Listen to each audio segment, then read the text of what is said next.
Hello students, I am Meenakshi बयानी and आज हम इकोनॉमिक्स क्लास 11th का जो लॉ ऑफ डिमांड है उसे कंटिन्यू करेंगे और उसे कंटिन्यू करके फिनिश करेंगे। And I am very sorry for my last video जिसमें वो थोड़ा सा उल्टा आया था। That is all because of the new phone and the camera setting which was I, जिसके लिए मैं बहुत ज़्यादा वेल वर्ड्स नहीं थी। So I am very sorry for that. लेकिन I hope it was clear, क्योंकि मैंने साथ साथ उसका एक्सप्लेनेशन ओरली भी दिया था। So I hope it is clear. मैंने आपको मूवमेंट अलॉन्ग बताया था, उसके अंदर एक छोटा सा रिकैप देती हूँ डायग्राम्स का, बाकी तो ओरल साथ आपको क्लियर होएगा। एक मैंने बताया था उसके अंदर कि कॉन्ट्रैक्शन और एक्सपेंशन क्या होता है। अब जैसे मैंने आपको उस डायग्राम में ये बताया था, अगर डिमांड ऊपर से नीचे की तरफ जा रही है, डिमांड कर्व में यहाँ क्वांटिटी होती है, यहाँ प्राइस होता है, तो ये जो होता है ये एक्सटेंशन ऑफ डिमांड होता है। और वही अगर डिमांड कर्व में ये नीचे से ऊपर जा रहा होता है तो इसको कॉन्ट्रैक्शन ऑफ डिमांड कहते हैं। तो ये मैंने आपको बताया था। आज मैं आपको वो बताऊंगी कि कैसे डिमांड कर्व में जब पूरा डिमांड कर्व फॉरवर्ड या बैकवर्ड शिफ्ट हो जाता है। मैंने आपको पिछले वीडियो में ये भी बताया था कि ये प्राइस की इफेक्ट की वजह से होता है, own price of the commodity की वजह से। और बाकी की जो चीज़ें मैं आपको बताऊंगी आज, वो ओन प्राइस के अलावा किसी भी रीज़न की वजह से हो सकता है। लाइक इनकम बढ़ने की वजह से, लाइक्स एंड प्रेफरेंसेस अपने फेवर में होने की वजह से, या क्रॉस प्राइस इफेक्ट जिसको हम बोलते हैं, जैसे सब्स्टिट्यूट गुड्स या कॉम्प्लीमेंट्री गुड्स, उन सब की वजह से। So let us start with that. सबसे पहले मैं आपको वही बताती हूँ, क्रॉस प्राइस इफेक्ट्स जो होते हैं सब्स्टिट्यूट एंड कॉम्प्लीमेंट्री गुड्स के अंदर में, ठीक है। और उसके बाद हम आगे बढ़ेंगे।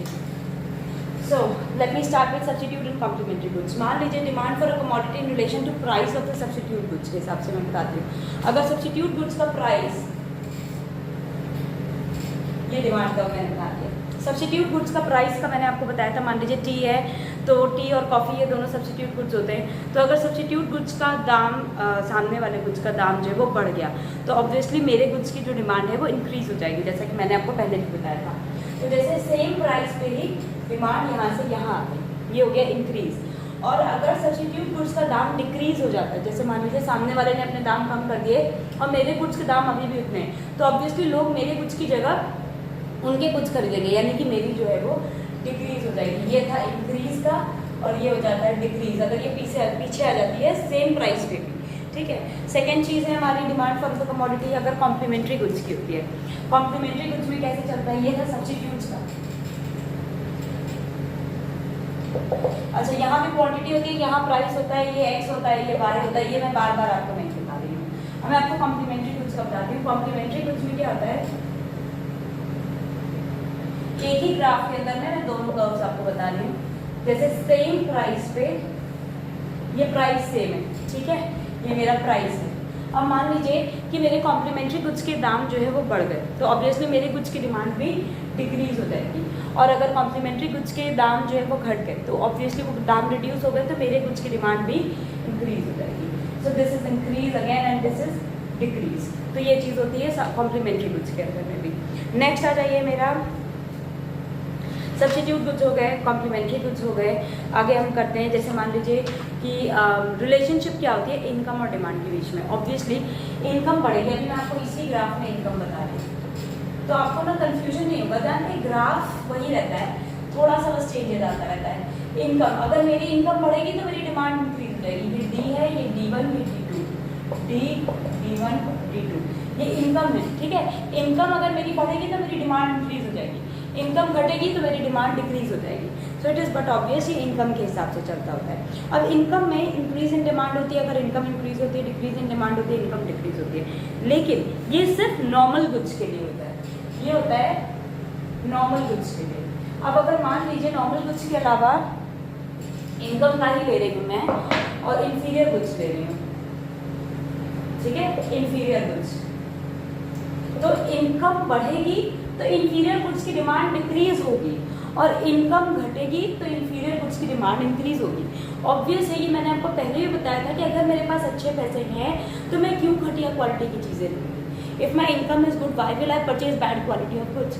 ऑब्वियसली मैं अच्छी चीज़ें परचेज करूँगी। सो दैट इज़ वाई अगर मेरी इनकम इंक्रीज होगी तो ये डिमांड डिक्रीज होगी, और अगर मेरी इनकम इंक्रीज होगी तो डिमांड डिक्रीज होगी, इनकम डिक्रीज होगी तो डिमांड इसकी इंफीरियर गुड्स की वो इंक्रीज होगी, ठीक है। सो ये है मेरा when income increases, income decreases, sorry, और ये है व्हेन इनकम इंक्रीजेस।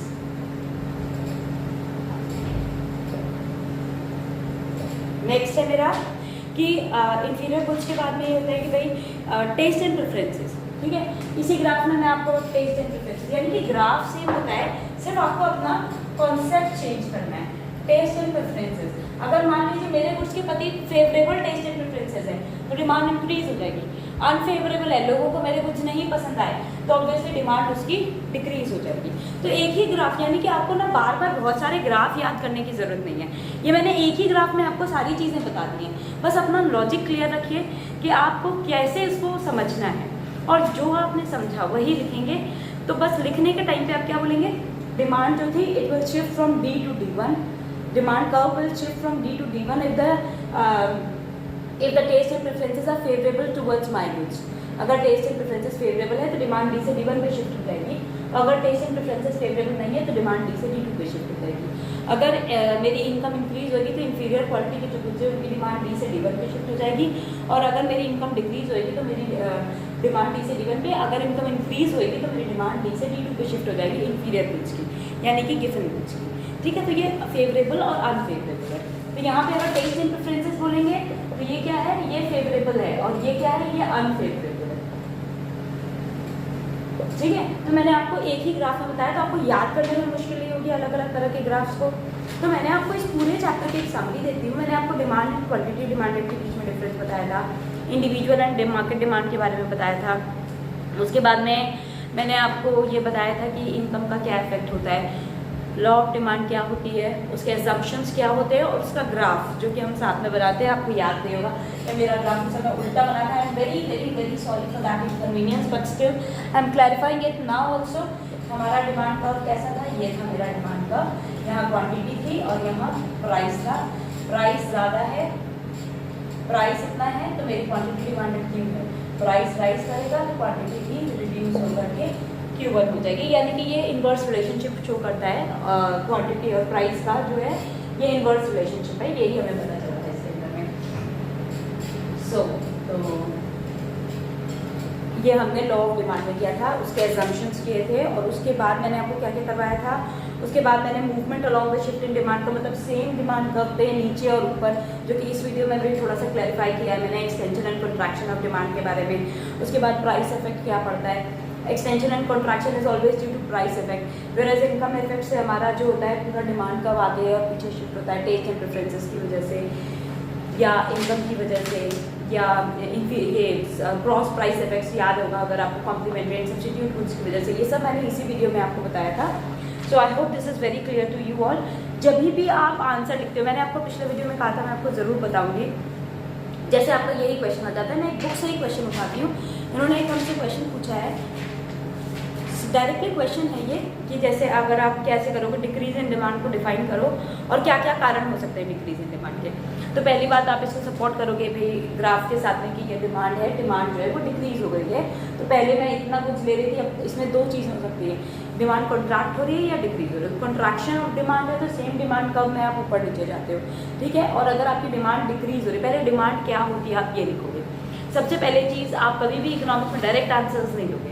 डिमांड क्या होती है, डिमांड कर्व बनाइए, कॉन्ट्रैक्शन ऑफ डिमांड क्या होती है, आप ऐसे बताएंगे इसको, जो ये ग्राफ नीचे से ऊपर मतलब ये जो ये ऐसे चला जाएगा, ये कॉन्ट्रैक्शन ऑफ डिमांड होगी मेरी, ठीक है। यहाँ से यहाँ चला गया, ये कॉन्ट्रैक्शन ऑफ डिमांड आपने शो कर दी।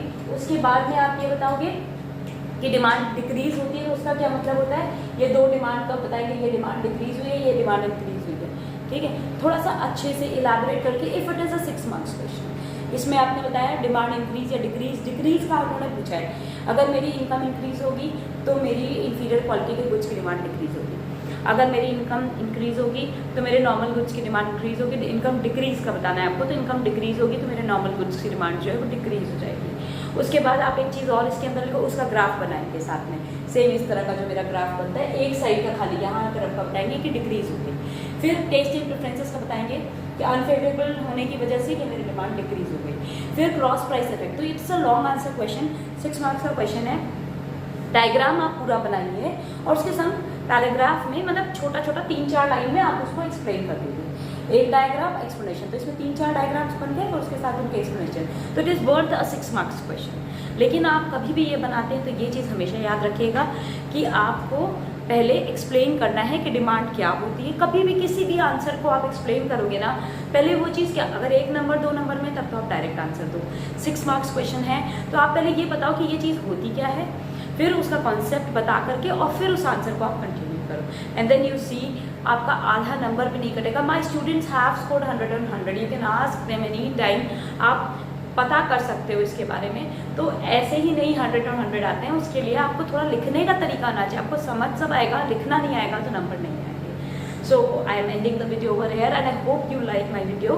अगर आपको पसंद आया, आपको समझ आता है जो मैं समझाती हूँ, then do subscribe my channel, ताकि जो मेरी नेक्स्ट वीडियोज़ आएँ उसमें मैं आपको हेल्प कर सकूँ। And yes, please subscribe, like and share my channel. Okay then, bye bye.